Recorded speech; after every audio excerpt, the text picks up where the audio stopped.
Professor doctor Ali Sajid की तफसीली गुफ्तगू सुनिए 7 पॉइंट नेटवर्क की स्क्रीन पर। डेवलप्ड कंट्री जिसमें जापान भी शामिल है, वेस्टर्न यूरोपियन कंट्रीज शामिल हैं और अब आने वाले दिनों में चाइना भी शामिल हो जाएगा 5-10 साल तक। मुझे डेवलप्ड कंट्रीज में और जापान में रहने का मौका मिला 8-9 साल, कनाडा, यूएसए, यूके और जापान। मैंने देखा ये थर्ड वर्ल्ड से फर्स्ट वर्ल्ड में क्यों आ गए हैं। उसके पीछे पूरी एक जनरेशन उन्होंने बिल्ड की 50-100 साल लगा के, और हर जनरेशन ने अगली जनरेशन को discipline, value system, ethics, professional ethics और पंक्चुअलिटी और एक दूसरे के मफाद को लुक आफ्टर करना, नेगेटिविटी को डिस्करेज करना और नशा पे लाके किसी को ना गिराने की हैबिट, ये उन्होंने इनकलकेट डे 1 से स्कूलों कॉलेजों में करते। मसलन जापान में पहले 1-2 साल पढ़ाते नहीं, सिर्फ वैल्यूज, मैनर्स, एटिकेट्स, ताजीम, तकरीम करना सिखाते हैं कि आपने किसी को ट्रीट कैसे करना है, ग्रीट कैसे करना है। किसी को वो ये नहीं कहते कि आप फेल हो गए हैं, कहते हैं you were not successful at the moment, you are given the second chance to further improve. ये उनका तरीका है। नेगेटिविटी और बेहौसला गुफ्तगू उनकी डिक्शनरी में है ही नहीं, mostly, exceptions are there.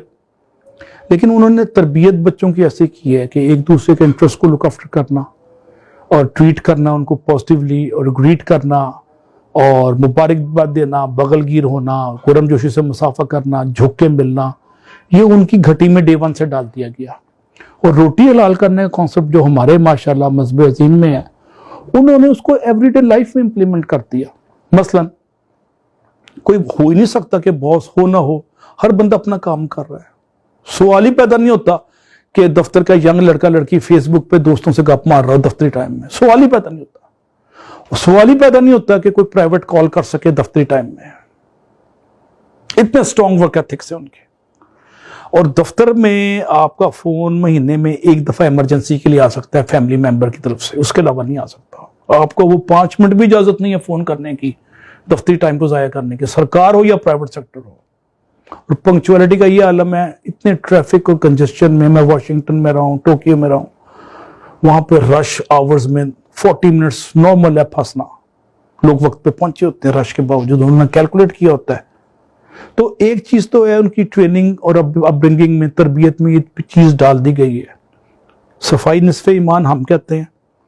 Tokyo की तंग गली जो मोची दरवाजे की तरह तंग है, बाज गलियां 4-4 फुट की, 6-6 फुट की मैक्सिमम, वहां पे नालियों के ऊपर भी मिट्टी नहीं है, चमक रही होती है। नालियां तो है ही नहीं है, कॉर्नर भी चमक रहे होते हैं। और उज्बेकिस्तान और आज़रबाईजान में गया हूं, वहां सफाई का स्टैंडर्ड भी गलबन टोक्यो की तरह साफ है। हालांकि वो मुस्लिम कंट्रीज हैं और रिसेंटली आजाद हुए हैं और वो डेवलप कंट्रीज नहीं है, डेवलपिंग कंट्रीज हैं। उसके बावजूद सफाई के स्टैंडर्ड्स, उनके वर्क एथिक्स इतने स्ट्रॉन्ग है सेंट्रल एशियन रिपब्लिक्स के भी। और सेंट्रल एशियन रिपब्लिक्स तेजी से ऊपर जा रही है। अभी मैं आज़रबाईजान गया हूँ, 7 लाख टूरिस्ट आते हैं, उनकी आधी इकॉनमी टूरिज्म पे चल रही है। मैं स्वीडन में रहा हूं। मैं स्वीडन में हर बंदा सरापा इखलाक और सरापा याजी है। प्रोफेसर जितना सीनियर है उतना वो झुक के मिलता है। वॉशिंगटन डीसी में एक मैं शॉपिंग मॉल में गया, पेंटागन फैशन मॉल है, पेंटागन के साथ ही है। पेंटागन उनका जीएचक्यू के बराबर है, उनका डिफेंस का हेडक्वार्टर है, तीनों फोर्सेस का। तो चीजें खरीदते खरीदते मैं कोक लेने गया। कैन यू बिलीव, एक 3 स्टार जनरल पेंटागन से खुद आया और उसने आके कोक, मैं लाइन में खड़ा था, वो मेरे पीछे खड़ा हो गया और उसने, जब उसकी बारी है, उसने कोक लिया। कोई नौकर नहीं, कोई चाकर नहीं। तो उन्होंने मेहनत को इज्जत भी दे दी। ये सबसे अहम चीज है, मेहनत को इज्जत। हम जिस नबी के मानने वाले हैं उसकी खाक के बराबर भी नहीं। हम, हमारे माँ बाप कुर्बान उन पे, अपने दस्ते मुबारक से अपने जूते सीते थे, जूता मुबारक को हाथ से सिलाई करते थे। मैं जब 17वें ग्रेड में गया, मुझे सिखाया गया कि आपने हाथ से काम नहीं करना, बटन दबा के पानी मंगवाना है। पानी सामने पड़ा होता था। ये मेरी तरबियत की गई। तो मेरी तरह की कई नस्लें बर्बाद हो गई इसी तकब्बुर में, अफसरी का तकब्बुर, घमंड में। और जब मुझे अल्लाह ने शौर दिया, मैं 19 से 20वें 21वें ग्रेड में गया, मैंने सब बुत तोड़ दिए ये आर्टिफिशियल चीजों के, नस्ट में और यूटी में। और चाय मैं खुद सर्व करता था, पानी मैं खुद पीता था, मैंने पिए भी खत्म कर दिया, दरबान भी खत्म कर दिया। ये आर्टिफिशियल टैबूज ने भी हमारी तरक्की रोकी हुई है। हाजा अफसर नो काम। अब देखें सऊदी तरक्की नहीं ना कर पा रहे, पैसा इंजेक्ट किया ट्रिलियंस ऑफ डॉलर्स, तरक्की नहीं हो रही, क्योंकि उनके वर्क एथिक्स हमारे से मिलते जुलते हैं, बुरे नहीं है, मिलते जुलते हैं। उनका बादशाही अफसरी स्टाइल, हाजा अरबी तो ये अजमी तो फर्क, फिर इनडिसेंट बिहेवियर और जात की क्या होता है, एना की बुत की प्रस्तिश, और सबसे बड़ा ओहदे का घमंड। ओहदे का घमंड और गले में सरिया मार देता है, खत्म कर देता है। लाहौर में एक डीसी आया था मसूद खद्दरपोश, उसने खुली कचहरी बाहर लगाई 60s में, गरीबों से गलब बगल गिर होता था, हाथ मिलाता था, ईटिंग और मीटिंग में नहीं होता था। अमर हो गया, उसको मरे हुए भी 60 साल हो गए। वो मसूद खद्दरपोश, एक ही मसूद खद्दरपोश आया था, गरीबों की सुनता था, सरिया निकाल के उसने फेंक दिया और इंसान बन गया अफसर के बजाय। अफसर और इंसान में फर्क है हमारे पास। वेस्ट में अफसर और इंसान एक ही है, जितना बड़ा अफसर है उतना बड़ा इंसान है।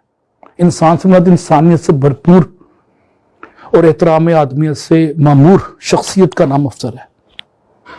मेरे हेड ऑफ डिपार्टमेंट और चेयरमैन के कभी निकल रहे होते थे, मैं साइन कराने जाता था अमेरिका में, तो परेशान हो जाते थे कि मैं जा रहा हूं, इसका साइन रह जाएगा। वो एलिवेटर छोड़ के आ जाते थे, लोग कहां साइन करना है, ताकि मेरा एक दिन जाया ना हो जाए, मैं इतनी दूर से ड्राइव करके आया। ये एहसास मरफ़त, एहसास आदमियत, एहतराम आदमियत, इसने कौम को उठा दिया। और वहां के नौजवान को बताया गया कि तुमने हाथ से काम करना है, और उसमें स्पार्क और डायनामिज्म डाल दिया गया डे वन से।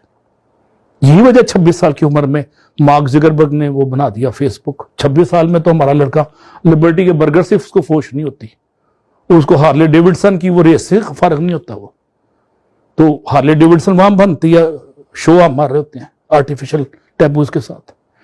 तो उन्होंने जिंदगी को नेचुरल फ्लेवर दे दिया। आप देखें हॉलीवुड की मूवीज भी देख रहे हैं, सब नेचुरल है। हमारी हर मूवी भी, ड्रामा भी आर्टिफिशियल है ना। उर्दू फिल्म और हमारे आजकल के सारे ड्रामे, पीटीवी के ड्रामे एक जमाने में अच्छे होते थे, नेचुरल, अब अननेचुरल हो गई, हर चीज अननेचुरल हो गई, आर्टिफिशियल हो गई। तो उन्होंने नेचुरल फ्लेवर लाइफ को बहुत दे दिया वेस्ट में, जो हैं वही नजर आते हैं।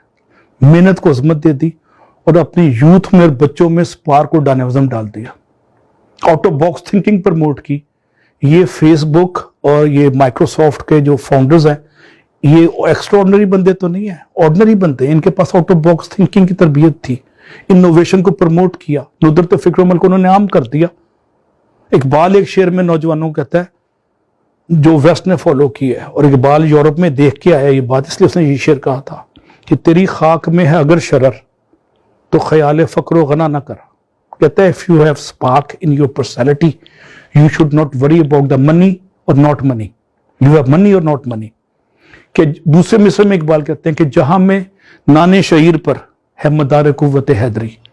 कहता है ऑर्डिनरी रोटी के टुकड़े पे, जौ के टुकड़े पे हजरत अली को इतनी कुव्वत मिल गई, मदार कुव्वत हैदरी। कुव्वत हैदरी का बुनियाद वो रोटी के जौ के टुकड़े थे, बासी रोटियों से जो हजरत अली के पास ताकत आ गई, क्योंकि स्पार्क और डायनामिज्म सुन्नत तैयबा के सदके में तो फैल उनकी शख्सियत में वदियत हो गया।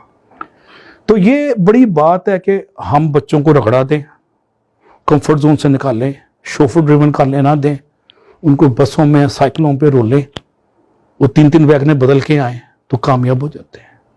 आज लाहौर में मेरे जो यूईटी के गवर्नमेंट कॉलेज के जो टॉप नॉच बड़ी बड़ी पोजीशनों में बैठे हुए हैं, ये 70s 80s में वैगनों में रुल रहे होते थे या साइकिलों पे जा रहे होते थे। ये इनका खमीर इस मिट्टी से उठा और इन्होंने हाथ से काम करने में वो नहीं समझा, बड़ी बड़ी पोजीशनों में बैठे हुए हैं। कोई एम्बेसडर लग गया, कोई एम्बेसडर रिटायर्ड हो गया, कोई चीफ सेक्रेटरी लग गया। ये सारे मेरे दोस्त हैं जीसी के, यूईटी के। तो ये हल्का सा तकाबरी जायजा मैंने किया।